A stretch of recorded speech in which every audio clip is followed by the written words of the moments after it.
big impact in our organization over the years, even those who haven't. And then you laughed hysterically at your own joke.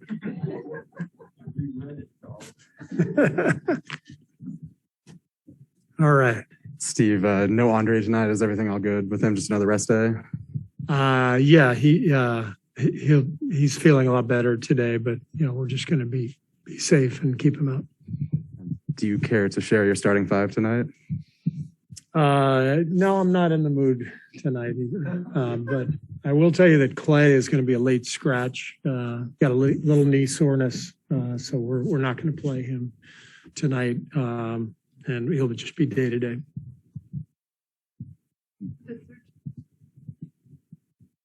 The surgically repaired knee, Steve? Yeah. Okay, just making sure. Yeah, nothing. Okay. Nothing too concerning. It's just part of the cautiousness we're going to show. Okay. Kerr. It seems like Steph's walk-off buzzer beater cleansed a lot of frustration for you guys. How do you keep that momentum going? By doing the same things that helped us to win that game, which were all just hustle plays. It's all about digging your way out, and possession by possession. When you're in a little bit of a rut, there's only one way out, and that's just playing hard every possession. And it feels like a grind to do that when you're struggling a little bit.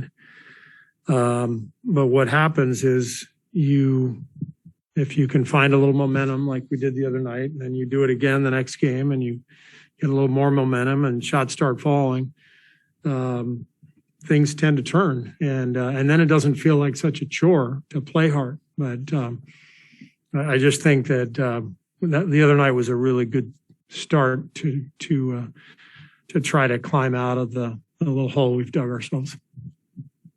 Hey, Steve, good to see you. How have you seen Jonathan Kuminga navigate the highs and lows of the first half of his rookie season?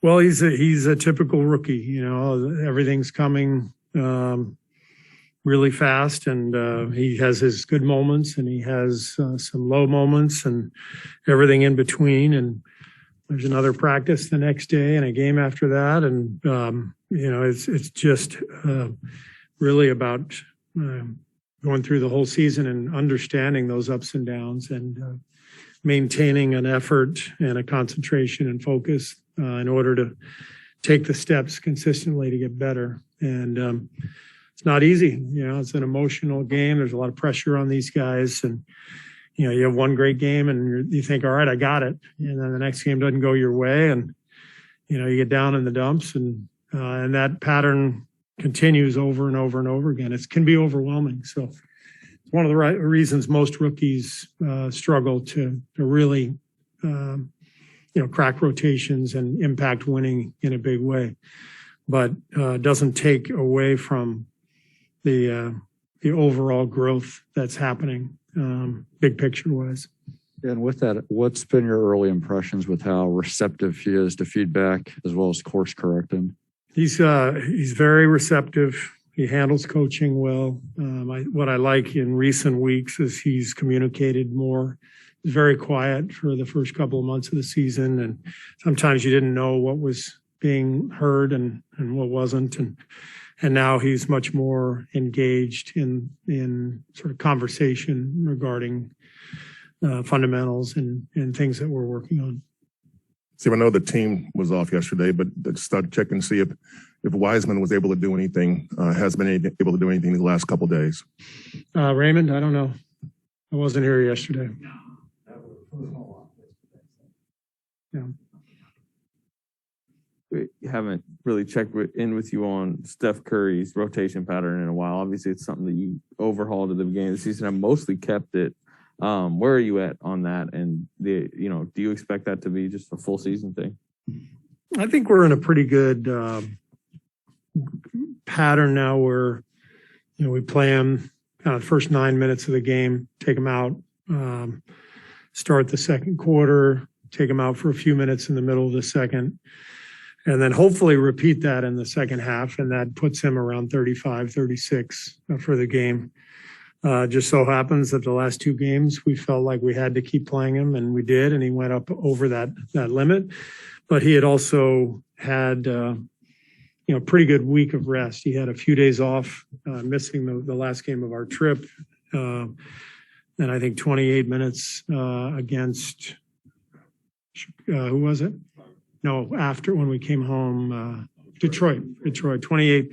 I think in both those games, he did not play fourth quarter. So there was a really good stretch of rest, and I didn't love playing him as many minutes as I did in that back-to-back. But like I said, he had built up some rest before that, and ideally he's around 35, and we can win a game. But that's the challenge. Has there been any back and forth about maybe ever going back to, the one we've always known, right? Which is the 12 and then 6. Yeah, not right now. I think we're comfortable with where we are at this stage, but, with Klay only playing, limited minutes and sometimes taking the night off like tonight, and Draymond being out, it's hard to really know where this is going to be, say, a month from now. Steve, a lot is being asked of Kevon, and obviously he's playing very well. But a couple of times this month, he's bumped over 30 minutes, which is not ideal, I don't think, for you. But is it sustainable, given that, how much you guys are asking for him, that he can continue to do what he's been doing over 82? I think it is. Has he played in every game? I think he's. Yep. I think he has, and he's totally healthy. He feels great. He's young. I think he's just in a different place health-wise now than he's ever been. So I would have said yes, a year ago, 2 years ago, there's no way he could sustain this. But now he's in a different place. He's really in a great place physically, mentally. He can handle big minutes every night. It's great. Kind of a follow-up to Anthony's question. Do you feel like changing Steph's substitution pattern has affected his shooting rhythm at all? You guys talked about just getting adjusted to that just because he had been in the previous pattern for so long? I mean, that's an interesting theory. And, I wouldn't dwell on it. He doesn't dwell on it.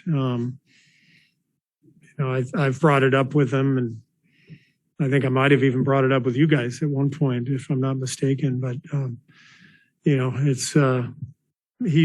Steph is Steph. Like he's got no excuses any time. He just plays, and he gets mad at himself when he misses shots, and he has a tough night, and then he hits the game-winning walk-off. So, he's Steph Curry. So we don't worry about him too much. And he understands right now we're in a strange spot physically as a team, and we just have to rely on him however we can to win the game. And how is Klay? Is Klay worried at all about this, or is he just restless to not get a chance to play tonight? I mean, he's been so eager to play. We just had a walkthrough, and he was planning on playing, and Rick came to me and he said, I think we should hold Klay out. And so I didn't even realize that anything was wrong. And Rick just said it would be wise to hold him out. He just has a little bit of a tweak in the knee, and so we're going to hold him out. Did you watch any football yesterday? I did. What did you think of the finish in the Niners game? I thought it was incredible. It was so exciting and such a display of grit to survive that game, without anything going their way. And just hang in there and hang in there and hang in there, and then, pounce when the opportunity became available. So just huge respect for the Niners and for Kyle and his staff. Man, what an incredible win, and so exciting for the city and for us. And so we're all excited. Steve, when Steph flexes or dances or does his boogies or whatever it is, do you sense the whole mood of the arena just lift? I mean, your players feed off of it, and it's pretty fun to watch. You talking about at the end of the game or? That was incredible. But yeah, but in general, I mean, just it seems like that energy and he gets the crowd going and it's the whole Yeah, it's thing. part of the appeal of Steph is, he combines this incredible skill with this great joy for the game and life and team and, everything. So I think people sense that, not only his teammates and coaches, but the fans, and that's part of what makes him special. You had an animated reaction when you saw Mr. Tolbert's photo. Any thoughts on Tom Tolbert Day?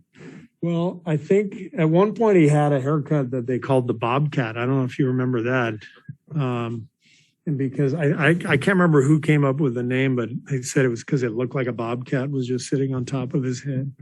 No, I was with Tom after the game the other night in my office, just having a beer, and we go back, and we're best of friends, and just an incredible guy. And I don't know, I just smile when I see him in a Warriors uniform. It's in our old facility, his face is up there with the team surrounding Nelly. And so I'm glad to see another photo of Tommy. One last quickie. Today's, I think, the 7th anniversary of Klay's 37-point quarter. Any enduring memory, any nugget that you carry with you maybe that isn't? It was like a religious experience. I mean, I'm not kidding. It was one of the most powerful moments of my life, just feeling 18,000 people in delirium and seeing Klay just basically unconscious and his teammates astounded. I still haven't ever seen anything like it. I mean, we've seen some amazing stuff with Steph and Klay, but that night in particular, it felt like a religious awakening or something. It was unbelievable. Probably never happen again either. Anything else? 11? Probably. All right. I think that's it. We did have David Locke on